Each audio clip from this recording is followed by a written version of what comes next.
친구야, 너와 함께해서 감사해. 자, 이 다음은 선생님 보고. 선생님 함께할 수 있어서 감사해요. 오늘 들려? 오늘 뭐 말하면 바로 저는 비트박스인데? 두둥두둥두둥 이러는데?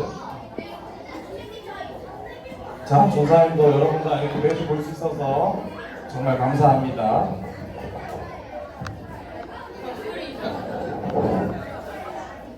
혹시 예지 강사님 마이크가 켜져 있을까요? 아, 그거였구나. 오케이. 자, 오늘 함께 나눌 말씀의 제목은 다음과 같습니다. 우리 한 목소리로 같이 읽어보겠습니다. 시작! 바울의 감사 자족이라는 내용입니다. 바울의 감사인데 여러분들처럼 여러분들이 오늘 들어올 때 뒤에 내가 생각하는 감사, 나의 감사를 적은 것처럼 바울도 누군가에게 편지로 나의 감사의 모습과 내가 생각하는 감사를 소개한 내용이 있습니다. 그게 바로 오늘의 말씀인데요.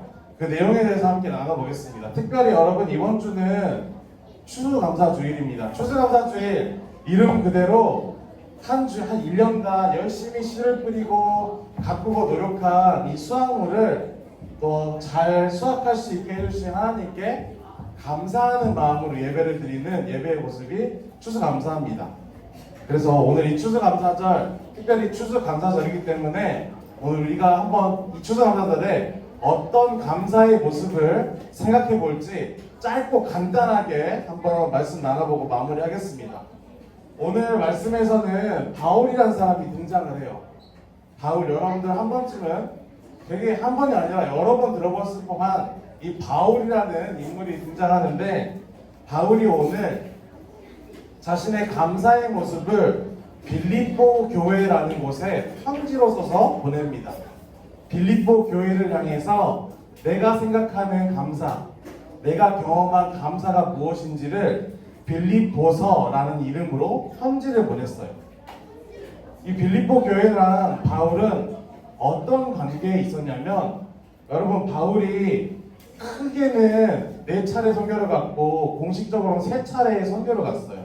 근데 이 선교가 그냥 여기 서초동이니까 바로 옆에 어디죠? 방배동 아니면은 뭐 교대역 이쪽 이만큼 가까운 데 선교를 간 게 아니라 거의 이제 우리나라에서 시작해서 뭐 인도까지, 아니 우리나라에 시작해서 걸어서 러시아까지 막 이렇게 어마어마한 거리를 바울이 3차례나 선교를 하러 다녔어요. 근데 그때 이 2번째 선교를 갈 때 바울이 한 가지 고민을 하게 됩니다. 한 지점에서 동쪽으로 가면은 터키와 인도와 이 아시아권으로 이어지는 길이 있고, 왼쪽으로 가면은 서쪽 유럽으로 이어지는 이 갈림길에서 바울이 고민을 하고 기도하기 시작합니다.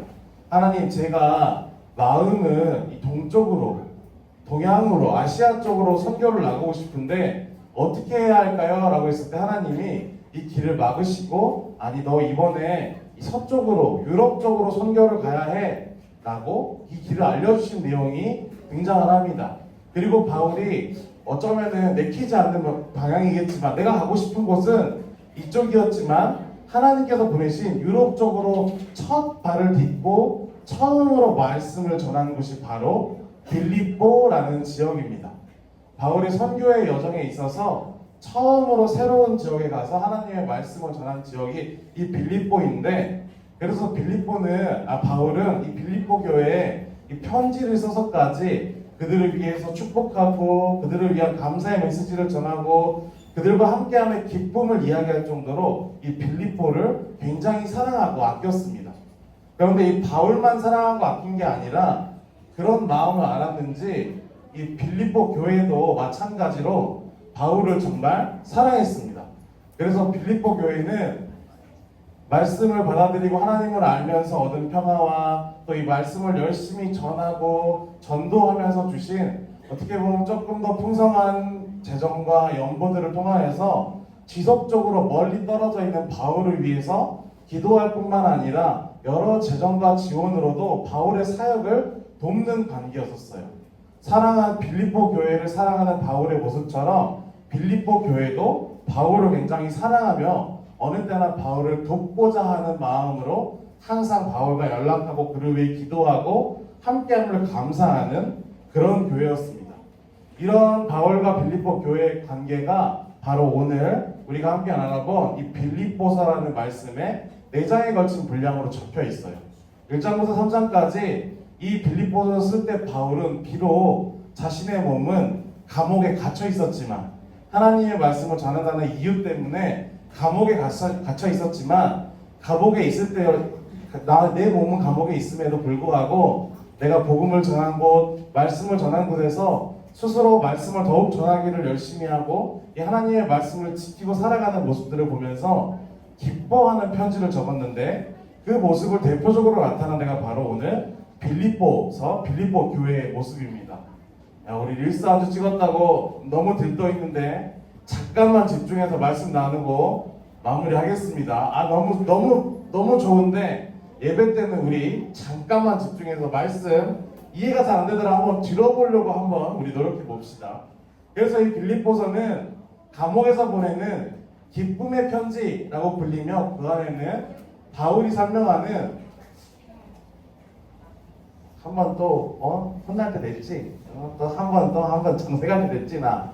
나 풀타임 너무 짧으면 안 돼. 나도 한 번씩 이렇게 감정 쓰기 힘들단 말이야. 그러니까 잘했어요. 자, 그러면 아무것도 안 했으니까 계속 말씀 나눠봅시다. 이 빌립보서에는 그래서 이 바울의 감사의 모습이 되어 있습니다. 이 바울의 감사의 모습이 무엇일까요? 그게 바로 오늘 우리가 함께 읽은 빌립보서 4장 19절의 말씀입니다. 이 내용 우리가 다시 한번 같이 한 목소리로 읽어보도록 하겠습니다. 시작. 나의 하나님이 그리스도 예수 안에서 영광 가운데 그 풍성한 대로 너희 모든 쓸 것을 채우시리라. 그런데 여러분은 이 말씀을 보면 어떤 메시지에 먼저 눈이 가시나요? 아마 대부분의 친구들은 처음 시작과 마지막을 기억할 뿐입니다. 어떻게 읽을까요? 나의 하나님이 모든 쓸 것을 채우시리라 라고 이해를 많이 하죠. 그런데 오늘 바울은 분명히 하나님께서 우리에게 우리의 쓸 것을 채우시는데 이 채우심이 어떤 의미가 있는지를 소개를 합니다. 바로 그리스도 예수 안에서 예수님이 주신 영광, 은혜의 그 영광 가운데 풍성한 대로 나의 쓸 것을 주신다라고 이야기합니다. 바울이 말하는 이 풍성함과 그가 고백하는 감사함은 내가 어딜 가서든지 쓸 수 있는 돈이 많아서요. 어딜 가든지 나를 돕는 사람들이 있어서요. 어딜 가든지 거할 수 있는 장소가 있어서 감사합니다 라고 말한 게 아니라 어딜 가든지 이 그리스도 예수님께서 나와 함께 하시고 이 함께 하신 가운데 나에게 풍성하게 주어주시는 주의 은혜가 가득하기에 나는 오늘도 감사합니다. 그 은혜를 통하여서 나를 일하게 하시고 나를 사회의 길로 인도하시니 감사합니다 라고 이야기합니다. 여러분들은 이 말이 확 와닿으시나요? 어쩌면은 우리에게는 예수님께서 나에게 필요한 물질을, 내게 필요한 장소를, 어쩌면은 내가 지금 공부하지 않아도 얻을 수 있는 마법과 같은 지혜를 풍성하게 쓸 것을 채워주시면 좋겠는데, 바울은 왜 어떤 이유 때문에 이 빌립보 교회에 이 말씀을 전하면서 우리가 감사해야 할 것이 이런 모습의 감사라고 이야기를 하는 것일까요? 바울은 이 감사를 우리가 받아들이기 위해 꼭 필요한 우리의 감사에 다른 새로운 모습이 있다고 이야기합니다. 우리가 감사를 하기 위해서 필요한 다른 모습이 있다라고 소개하는 것이죠.